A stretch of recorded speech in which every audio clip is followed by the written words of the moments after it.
Bom, gente, mais uma vez juntos para compartilharmos a palavra do Senhor. E de um tempo para cá, aos domingos, eu tenho ministrado uma série de mensagens, eu não sei, hoje eu vou até recapitular um pouco com vocês, que eu fiquei alguns dias ausente, mas o meu propósito tem sido falar sobre os ingredientes da vida, sobre aquelas coisas que, se colocadas na nossa vida da forma correta, no momento certo, nós podemos melhorar e amenizar muito a nossa passagem aqui na terra, que no que diz respeito à eternidade, dura muito pouco. O salmista diz no Salmo 90, no contexto dele, que a vida passa muito rápido, que o homem vive 70 ou 80, descreve como o final da vida com muita canseira e muito enfado, porque as coisas passam rapidamente, porque o tempo voa. A perspectiva de vida tem aumentado, graças a Deus. Hoje as pessoas vivem um pouco mais, mas mesmo assim, a passagem por aqui ainda é muito pequena. Qualquer erro que possamos cometer, dependendo do grau, ele pode comprometer muitos anos da nossa vida tentando consertá-lo. Muitas vezes uma dívida contraída num ano pode ser paga em 3, 4, 5 ou 10 ou não. Muitas vezes, para que esse erro seja apagado, algo precisa ser feito, um tempo precisa passar para que seu nome seja removido de um órgão de proteção a um crédito. Muitas vezes as pessoas acabam traindo, e muitas vezes uma traição faz com que nunca mais você tenha o mesmo nível de relacionamento. Tem coisas que você vive no passado que pode descredenciar você para sempre, para viver determinadas coisas no futuro. Por exemplo, quem aqui teve hepatite, levante a mão. Já teve hepatite? Levante a mão. A senhora, aqui também. Vocês podem fazer muita coisa por mim. Se eu caísse aqui agora, você poderia me ajudar a levantar? Se eu precisasse de um dinheiro, você poderia me emprestar? Mas se eu precisasse do seu sangue, você poderia me doar? Não, nunca mais. Mas você não tem hepatite, você já ficou curada, é verdade. Mas isso descredencia você. É muito importante nós entendermos que, por mais que venhamos a nos recuperar, tem determinadas coisas que podem nos descredenciar para sempre. Eu estou falando aqui usando uma patologia como exemplo, mas o que eu quero falar é de que muitas pessoas cometem erros gravíssimos e depois precisam levar muito tempo, deixam de viver para sobreviver. Então, se nós diminuirmos esses erros, se nós nos tornarmos mais assertivos, se nós nos tornarmos mais sensíveis à voz e às instruções de Deus, essa margem vai diminuir. Jesus disse: eu vim para que tenham vida e a tenham em abundância. Mas a mesma Bíblia que diz isso também diz que no mundo nós teríamos aflições. O que eu procuro mostrar para a igreja é que as aflições são inevitáveis, porém pontuais. Segundo a Bíblia, eu vivo uma vida abundante com dificuldades pontuais, e não uma vida pontual com dificuldades abundantes. É isso que muitas pessoas têm vivido: espasmos de felicidade, espasmos de conquistas. São sempre coisas esporádicas, porque o tempo inteiro são sofrimentos, o tempo inteiro é escassez, o tempo inteiro é dificuldade, o tempo inteiro é sofrimento, é solidão. Tem alguma coisa de errado. Não é isso que a Bíblia, o Deus que você serve, te propôs. O que Ele propôs foi uma vida abundante, e que volta e meia você vai sofrer. As aflições virão de forma bem pontual. Porque eu tenho aprendido e ensinado que há duas vidas. Apocalipse diz isso: ao que vencer não sofrerá o dano da segunda morte. Duas vidas, duas mortes. A segunda morte separa a nossa alma de Deus. A primeira morte separa o espírito do corpo. E Deus sempre focado em trazer bem-estar, as duas, é lógico, sempre focando a prioridade, a alma. Não temos aquele que pode matar apenas o corpo, mas temos aquele que pode matar o corpo e ainda matar a alma, separar a alma. Baseado nisso, eu peguei alguns ingredientes, já falei de 3, hoje é o quarto, são 8 na verdade. Já falei de fé, governo, pessoas, e hoje falo de objetivos. Vou falar ainda de generosidade, legado, saúde e aprendizado. Mas só para recapitular aqui, o primeiro que eu falei, vocês lembram? Eu falei de quê? É por isso que a gente tem que falar sempre. Por muito tempo eu tive dificuldade de repetir as coisas, porque parece que quem repete não tem conteúdo, fica falando sempre a mesma coisa. Mas depois eu olhei para os evangelhos, tem 4. E 3 repetem a mesma coisa para os crentes. Por quê? Porque sabia que os crentes iam esquecer. Então Marcos escreveu e disse, é desse jeito. Aí vem no Mateus vem desse jeito. Aí vem o Marcos desse jeito. E vem o Lucas e desse jeito. E o povo ainda não lembra. Então o primeiro ingrediente é fé. Fala comigo, fé. Isso, esse é o primeiro ingrediente. Sem ela é impossível agradar o justo viverá pela isso. Então fé é a primeira coisa que você precisa ter. Até o profeta Gilberto Gil já sabia disso. Quando disse anda com a fé eu vou, que a fé não costuma falhar. E mesmo quem não tem fé, a fé costuma acompanhar. Pelo sim, pelo não. Então até o ímpio sabe. E tem os crentes que andam sem fé, tá certo? Então eu mostrei para você que ela nasce quando você ouve, certo? É isso.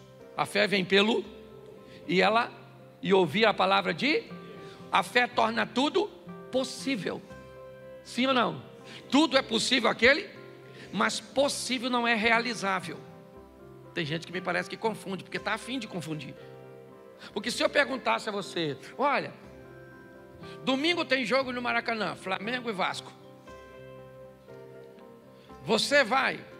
Você me responde assim, possivelmente. Você vai ou não? Fala para mim, se você me disser possivelmente, você vai ou não? Nossa. Se eu perguntasse para você assim, ó, vou fazer uma festinha lá na minha casa, deixa eu se tirar do Maracanã, porque Maracanã é pecado. Então a igreja se constrange, e provavelmente tem botafoguense e tricolores que não iriam mesmo, então nem se manifestou, tá certo? Mas vamos tentar de novo, fazer igual Jesus com a mulher samaritana. Falou de água, não dá certo, ele fala de marido.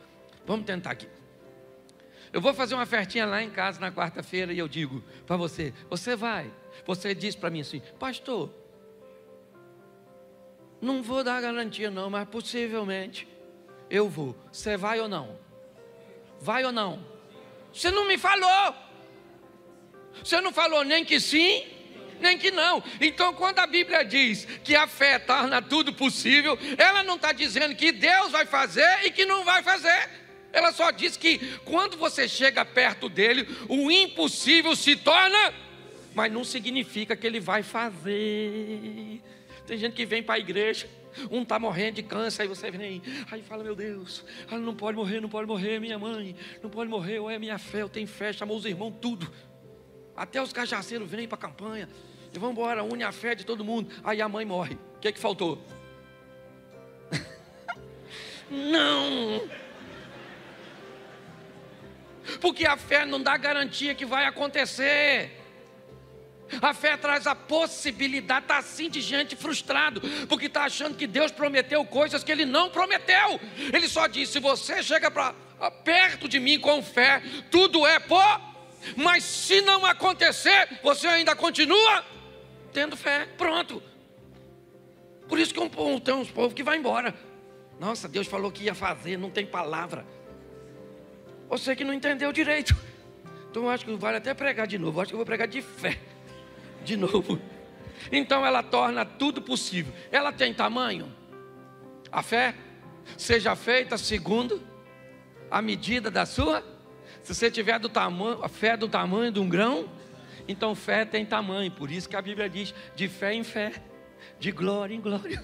Só diz que mesmo que ela seja pequenininha, certo? Ou seja, você já pegou um grão de mostarda? Já pegou, não? Eu não tenho nem como é que eu vou comparar aqui. Sei lá, não, qualquer coisa. Não, alpiste é 10 vezes maior. Um alpiste é bem pequenininho. É só para você saber o tamanho da sua fé. Sabe esse pequenininho? A nossa não chega nem nesse pequenininho. Depois eu vou trazer aqui, vou botar na sua mão. Você vê a sua fé. Então ela vai crescendo, de fé em fé, de glória em. E de que tipo deve ser a sua fé? Ela tem tipo, claro.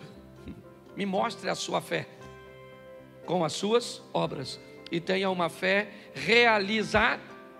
realizadora. Fala, realizadora. Vou fazer como professor agora. O primeiro é isso, só para você não esquecer mais. Porque eu perguntei, você não lembrava? Primeiro é isso. Tudo é possível, sim ou não?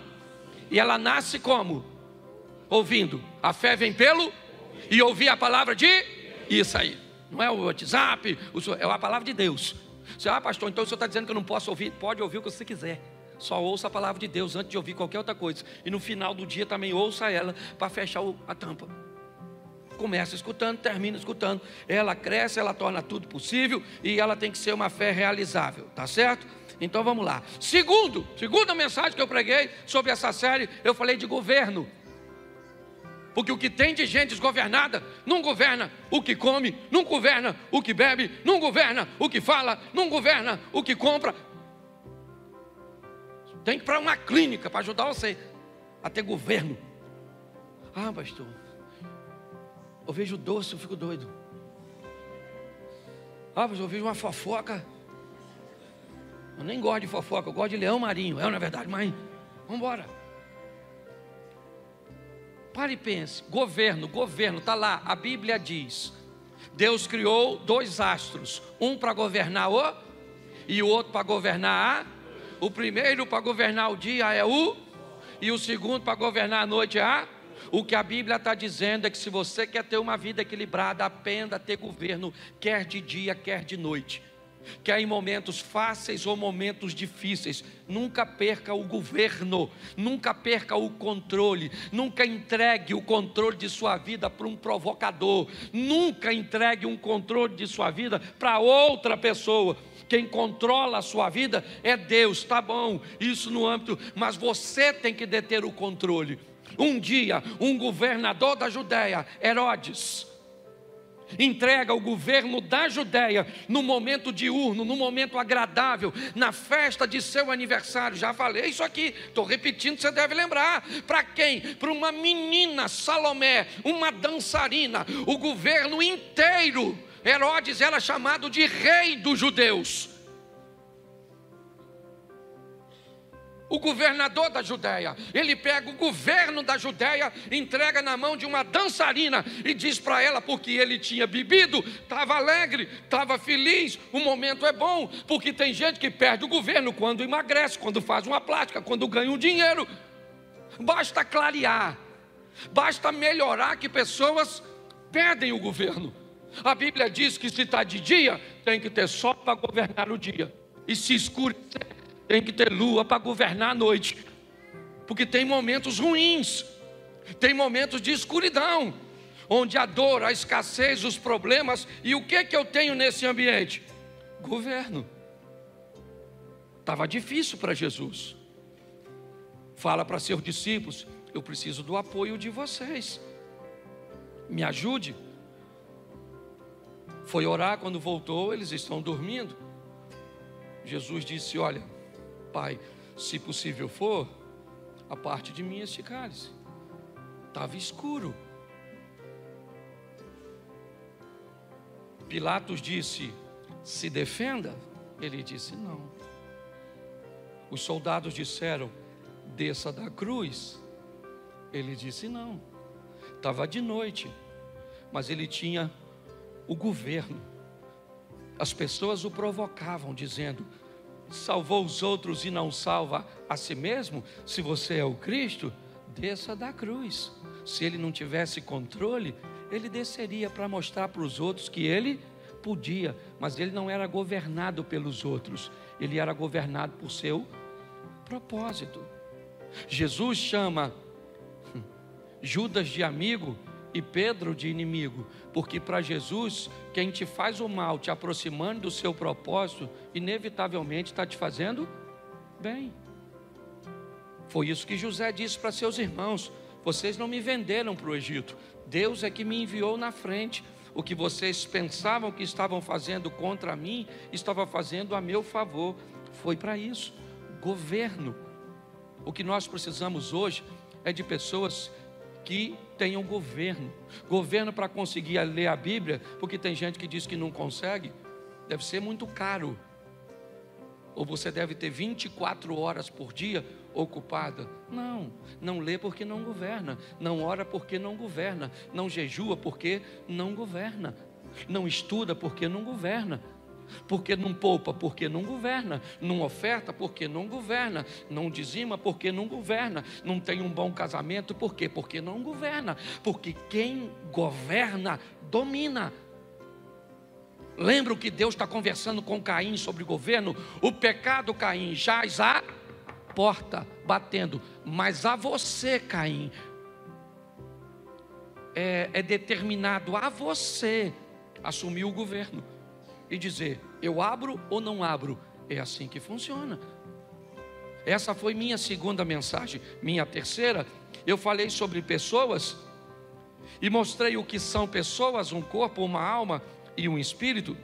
Mostrei que as necessidades de pessoas são sempre pautadas nessas três esferas, seja material, emocional ou espiritual. Quando Esaú perde a sua primogenitura para Jacó, naquela venda do guisado, o que ele tem é uma necessidade material, física. Ele tem fome.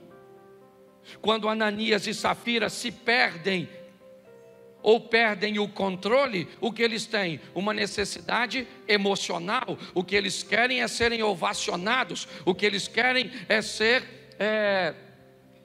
como é que eu vou dizer? Louvados, respeitados, porque estão fazendo o que todo mundo está fazendo, mas eles não querem fazer. Mas como aqueles que fazem estão sendo enaltecidos porque fazem, então eu vou fingir que faço aqui também.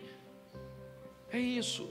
Isso acontece com todo mundo. É o Moisésinho que cobre o seu rosto para que ninguém veja o resplandecer do seu rosto, mas que depois de um tempo já não resplandece mais e ele não tira o lenço. Mas não tem mais o resplandecer no rosto, mas eu gostaria que todo mundo pensasse que ainda tem aparência. Ela não é algo novo. Pessoas, nós temos a mulher cirofenícia que procura Jesus não com uma necessidade física ou material, nem emocional, mas ela disse a Jesus: lá na minha casa tem uma menina que é minha filha e ela tem um demônio. Porque necessidades de pessoas, elas atuam nas três esferas: material, emocional e espiritual. O que nos aproxima de pessoas são afinidades, necessidades, certo? Sentimentos ou parentescos. Eu mostrei tudo isso, só estou recapitulando, porque hoje eu quero falar, e é nisso que eu quero gastar 20 minutos com vocês, para falar de objetivos. É minha quarta mensagem. Eu preciso que você entenda isso, porque muitas pessoas têm ouvido falar de sonhos. Sonhe, sonhe, sonhe. Você tem que sonhar, você tem que sonhar. Isso, quem não sonha, né, já morreu. Então sonhe. Mas quando é que seu sonho vai virar um objetivo? Em algum momento, esse seu sonho, ele tem que se tornar um objetivo. Então eu preciso entender, se objetivo é a mesma coisa que propósito, vamos tratar assim, eu preciso entender que eu posso viver uma vida onde são os meus propósitos e os propósitos de Deus, ou eu posso viver uma vida que são os propósitos de Deus e os meus propósitos. Eu tenho um relacionamento não tão próximo, mas nós temos um tipo de amizade até bem legal entre eu e pastor Josué Gonçalves. Ele é reconhecido no Brasil como um pastor de família, e eu também tenho reconhecimento na mesma linha. E uma vez conversando com o pastor Josué, eu perguntei a ele sobre seu ministério, e ele me disse: Cláudio, para falar a verdade, eu olhei que não se falava basicamente só de família no Brasil. Então eu resolvi falar de família e pedi a Deus que abençoasse meu ministério. E eu falei: cara, o meu é totalmente o contrário. Eu nunca pedi a Deus para falar de família. Deus me colocou falando de família e isso virou meu propósito. Para o Josué, ele pegou o propósito dele e pediu Deus para abençoar, e aconteceu. No meu, Deus me deu um propósito e eu tomei como meu. Então eu preciso que você entenda que há esses dois modelos, e que muitas vezes você vai se ver dentro de um propósito que foi Deus que te levou, e você vai viver bem nele, como aconteceu comigo. Em outras ocasiões, você pode pegar um propósito que é seu e levar para Deus, e Deus pode aprovar e fazer com que isso aconteça. Mas eu aprendi que sonhos são aquelas coisas que eu quero. Isso. Eu quero me formar, eu quero me casar, eu quero ter uma casa, eu quero ter isso, eu quero fazer aquilo. Nossa, isso é extremamente legal. Mas objetivos são aquelas coisas que eu vou fazer acontecer. Sonho não se realiza, a não ser que ele se torne objetivo. Ou você faz de seu sonho virar um objetivo, ou inevitavelmente você vai morrer querendo alcançar alguma coisa que nunca alcançou. Então eu vou mostrar para vocês aqui rapidinho quando um sonho se torna um objetivo. A postura do sonhador muda. Ele começa a agir de outra forma. Ele quer comprar algo. Enquanto ele quer comprar algo como sonhador, ele não compra. Não. A postura de sonhador é diferente. Aqueles que têm objetivo e propósito é que alcançam. Você vai chegar na casa de alguém que quer comprar, mas só tem sonho. A geladeira está cheia. Ele sai para comer fora.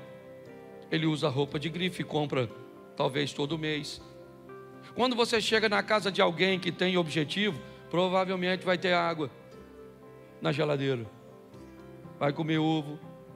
Não vai sair para comer fora. O sapato vai ter que durar 1 ano. Só tem 2, um marrom e um preto. Porque o objetivo ele traz responsabilidades. E preste atenção, porque eu vou mostrar isso com texto bíblico, senão vira autoajuda. 1 Samuel, capítulo 1, verso 2. Está aí o primeiro texto de uma mulher que sonhava e que durante seu sonho nada aconteceu. Ele tinha 2 mulheres, e uma se chamava Ana e a outra Penina. Penina tinha filhos, Ana, porém, não tinha. Penina e Ana, o duelo de 2 mulheres. Quem são essas mulheres? Quão diferentes elas são? Não é muito meu hábito, mas eu resolvi pegar o significado do nome de Ana e o significado do nome de Penina, para ver se tem alguma maldição em uma e uma bênção na outra, o que é que difere uma mulher da outra. Então vamos lá. Ana, a primeira esposa de Eucana, tem seu nome como graciosa, ou cheia de graça. Essa é a Ana. A segunda esposa é Penina, e o significado do nome de Penina é pedra preciosa. ou pérola? O que você acha, ou quem você gostaria de ser? Graciosa ou cheia de graça, ou pedra preciosa ou pérola? Tanto faz. Todas duas são coisas muito boas, sim ou não? Qual é o grande problema dessas duas mulheres? É que elas não vivem a plenitude. Uma tem uma coisa que a outra não tem, e a outra tem uma coisa que uma tem, e uma quer o que a outra tem. Esses dias eu vi uma mulher falando comigo, não vou usar o nome da família, porque ela é muito conhecida, e essa mulher olhou para uma mulher bonita, realmente, rica, bem sucedida, uma das palestrantes talvez mais procurada no Brasil, e não é nem no ambiente gospel, é no ambiente secular, treinando pessoas. E aí a mulher estava do meu lado, e ela me disse assim: Cláudio, eu acho injusto, porque olha só, essa mulher, bonita, e essa que estava falando não era nem feia não. Eu falei, é bonita. Cláudio, ela tem muito dinheiro. Eu falei, tem, e essa que estava falando também não é pobre não. E olha, Cláudio, como é que ela tem essa desenvoltura para falar? Aí essa daqui não tem não. Essa estava falando, ela não é palestrante não. Eu queria ser ela, Cláudio. Aí eu olhei para ela e disse assim: nossa, eu nunca imaginei que você gostaria de ser uma mulher que perdeu um filho tão jovem. Ela me disse, como assim? Eu falei, faz pouco tempo que o filho dela morreu. E eu jamais imaginei que você gostaria que seu filho morresse. Aí ela virou para mim e falou assim: não, essa parte eu não quero não. Ou seja, quando você olha para a vida dos outros, você só quer a coisa boa, mas tem que ir tudo. Esse dia alguém falou: Cláudio, pensa eu com o ministério do pastor Vitor Hugo. Esse eu posso falar que é meu amigo. Eu falei, eu já pensei você com o câncer que ele enfrenta. Ah, mas o câncer eu não quero, eu quero a profecia. Pare para pensar. Quando nós olhamos isso, eu preciso que você reflita. O que Penina tem? Você lembra? O que ela tem? E o que Ana tem? Ela tem o quê? O amor do marido. O que Penina tem? E o que Ana tem? Penina, para ter filho, fez esforço? Sim ou não? Não, ela só teve. Bastava ver a cueca do Eucana. E a gente vai falar, tem que ser objetivo, ô irmão. Que esse dia eu estava pregando num culto, falei Eucana, tinha um cara no primeiro banco, sabe o que ele falou? Aí, pastor, Eucana também. Eu falei, não, não é isso não, maluco. Não é Eucana de bebida não. Tinha uns bebum lá no culto. Falei, sangue de Jesus tem poder. Mas presta atenção. Ana fazia esforço para ser amada? Sim ou não? Não. Penina fazia esforço para ter filho? E o que Penina quer? Vamos lá, gente. Me ajuda, eu sei que é chato, né? Nunca mais eu venho nessa igreja, então vai em outra. Porque eu peço para repetir mesmo, para gravar. Pelo menos você sai daqui depois e fala: rapaz, quase que eu preguei com o pastor. Toda hora falou comigo, fala, que eu achei que era eu que pregava.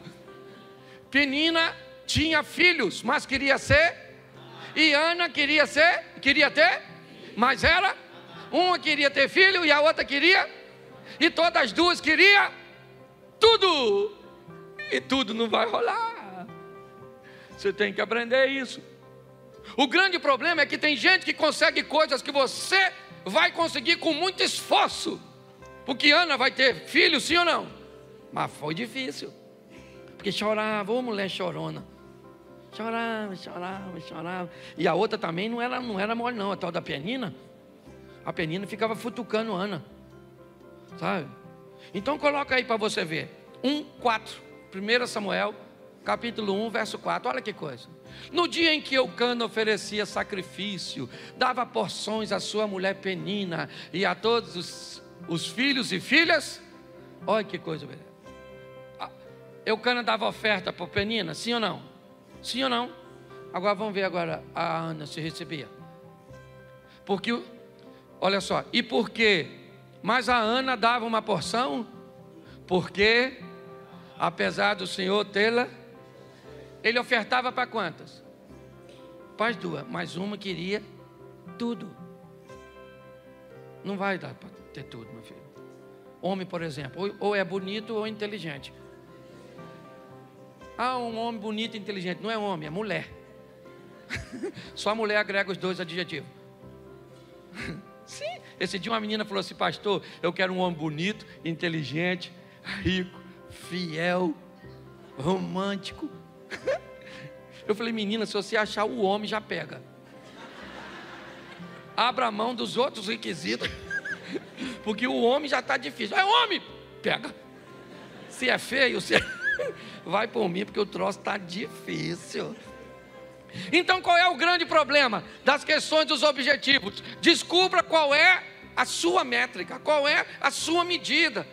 É isso. É todo mundo querendo o que o outro tem, o que o outro faz. Esse dia eu fui no show do Fernandinho, eu fiquei pensando, o Fernandinho cantando, eu falei: caraca, mano, podia cantar assim. Eu falei: podia cantar assim. Sei tocar violão, não canto. Ele também não prega. Ah, que se dane, ele não prega, eu prego, eu não canto. Ele canta e está tudo jóia, porque se a gente não prestar atenção, Jesus disse que nós devíamos que ter cuidado com o exemplo da mulher do Ló. Lembra da mulher do Ló? Ela virou o quê? Por quê? Por quê? Isso, mas hoje tem gente que não precisa nem olhar para trás para virar estátua, não, múmia. Basta olhar para onde? Para o lado. Nossa, ela emagreceu. Uma raiva disso. Porque o que ela perdeu eu ganhei. Presta atenção. Cuidado que você pode estar rindo de você. Descubra a sua medida. Eu acho legal. Vou usar mais 2 textos e termino aqui, porque esse culto é mais curtinho. E aí, nós temos outro culto e eu vou pregar de novo. Você acredita? Lá em Israel eu preguei umas 3 vezes por dia, não foi, Mary? Estou pregando, eu estou sem tempo de pecar. Aí o pecado vem, eu digo: não, estou pregando, volta outra hora. Porque está tão difícil, mas eu estou fazendo tanta coisa que eu estou... Vou pecar, eu tenho que dormir, que eu sonho, aí peco. Quando os sonhos viram o objetivo, as coisas mudam. Ana chorou o tempo inteiro, e o que adiantou? Nada, até que um dia ela foi para Siló. Ele falou: quer saber da coisa? Que dano essa penina, essa praga do Elcana, se Eli que só vive sentado, esse sacerdotezinho preguiçoso. Hoje eu vim falar com Deus. Chegou lá, Ana começa quietinha lá, e falando: Senhor, eu quero um filho, eu quero um filho, eu quero um filho. Eu quero um filho, eu quero um filho. Eu sempre quis um filho para mim, estava preocupado comigo, mas agora eu quero um filho para o teu reino. Eu quero um filho para que ele seja entregue para ti. E eu não quero saber. E a penina não teve tempo de provocar. O Elcana não teve tempo de dizer que ele era melhor. E aí o sacerdote olhou para ela e falou: e aí, Ana? Bebeu o que, minha filha? Presta atenção. O sacerdote chamou ela de pinguça. É o Satanás ou não é? No sacerdote. Às vezes você pensa que o diabo não visita o pastor, não? Aliás, tem pastor que trabalha full time. Não é nem visita. Já é hospedaria. Aí o que aconteceu? Ué, quantas vezes eu já falei besteira? Tem gente que acha que não. O pastor não briga com a mulher. O pastor não... Eu brigo, né, filho? Nós briga. Porque nós é gente. Você vai na nossa casa, está bagunçada. Entendeu? Porque tem gente morando lá que ninguém vende vidinha perfeita, não, meu filho. O bagulho é doido. Você sai daqui para ser crente, o Satanás está querendo impedir. É desse jeito que funciona. Esse dia o cara falou comigo: pastor, falar com o senhor, eu não olho para mulher nenhuma mais. Graças a Deus estou liberto. Falei: então não anda comigo. Porque se passou uma mulher bonita, meu olho tem que querer olhar. Eu é que falo: Cláudio, você é pastor, você é casado, sua mulher está escutando isso. Isso vai dar briga depois do culto. Ô gente, pelo amor de Deus, certo? Ana foi lá e conseguiu o propósito dela, sim ou não? Quando ela deixou de sonhar e transformou seu sonho num objeto. Então mais 2 textos e a gente termina. Marcos capítulo 5, verso 25. Só peguei a história conhecida para ficar fácil para a igreja. Marcos 5, 25. Coloca aí, por favor. Isso. Estava ali certa mulher que há 12 anos vinha sofrendo de hemorragia. E ela padeceu sob muitos cuidados de vários médicos e gastava tudo que tinha, mas em vez de melhorar, piorava. Quando ouviu falar que Jesus, chegou por detrás dele, no meio da multidão, e tocou o seu manto. Porque pensava, porque o quê? Se eu somente tocar em seu manto, ficarei. Presta atenção, qual era o sonho dela? Qual era o sonho dela? Ela queria ficar curada ou não? Sim. Ela tentou a cura no método convencional, sim ou não? Ela procurou os médicos, fez tudo o que podia, deu certo? Não, mas ela continua querendo ficar curada. É seu sonho. Mas quando é que até então é seu sonho? O que ela tem? Uma multidão. Porque sempre que alguém precisa de algo, ou na grande maioria das vezes na Bíblia, a Bíblia vai colocar uma multidão como oposição. Bartimeu queria a atenção de Jesus. O que tinha? Uma multidão. Vamos lá, estão conduzindo um paralítico a Cafarnaum, a casa de Jesus. O que tem na casa de Jesus? Uma multidão. Sempre haverá uma oposição, algo que vai se opor. É assim que funciona.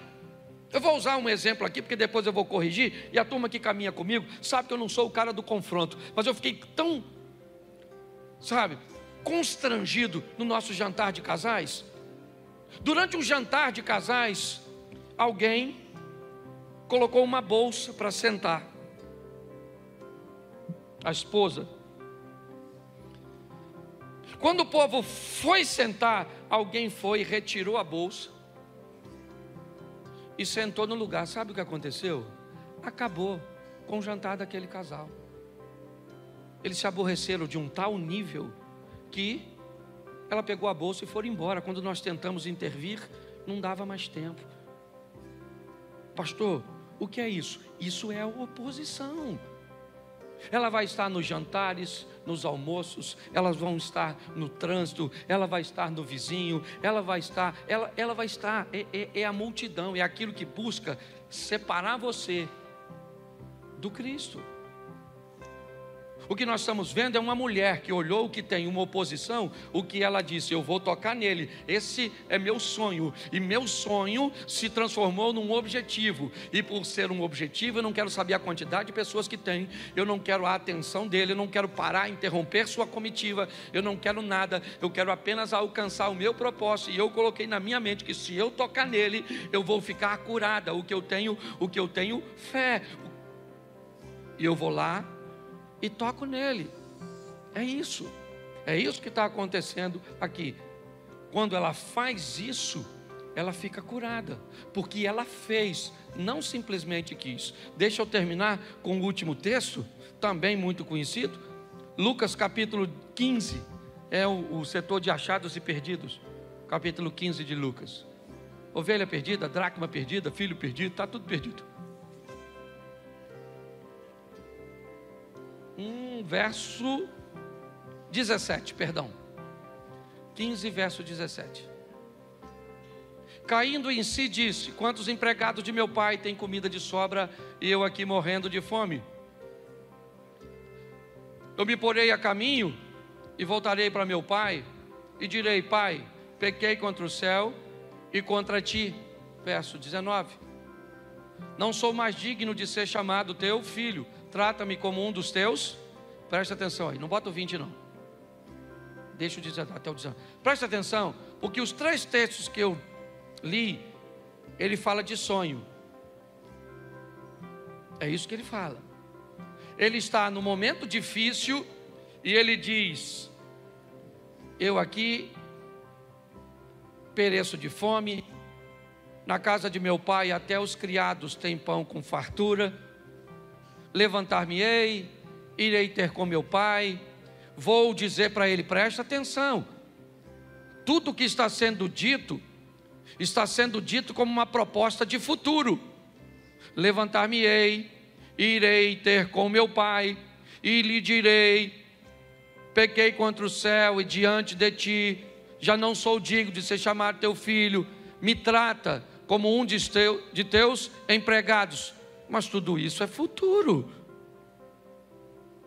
Nada disso trouxe o perdão para o filho pródigo.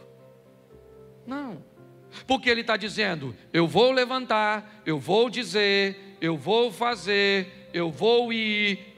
Beleza, tudo isso que é sonho. Eu vou emagrecer, eu vou comprar, eu vou estudar, eu vou orar, é sempre levantar-me-ei, farei, é amanhã, é semana que vem, é isso aí. Quanto mais tempo você faz isso com o seu sonho, mais tempo leva para ele realizar. Mas quando chega ao verso 20, a seguir o sonho virou objetivo. Levantou-se e foi. Levantar-me-ei e irei. Nada aconteceu. Levantou e foi. Pronto. Ali o sonho virou objetivo.